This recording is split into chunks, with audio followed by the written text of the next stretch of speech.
if you click on sequence, essentially to make it longer, shorter, or essentially to cut the piece of which you're actually interested in.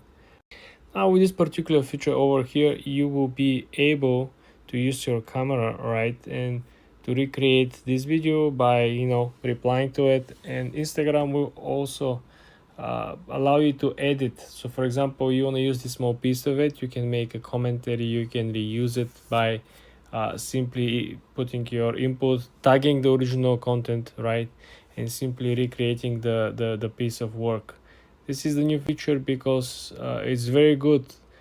An example of which, if you have a longer reel, right, but the part in which you want to make a comment or you want to make a remix, right, it's right in the middle. If people didn't watch the whole reel that you're creating, people will be confused which part you're trying to emphasize on.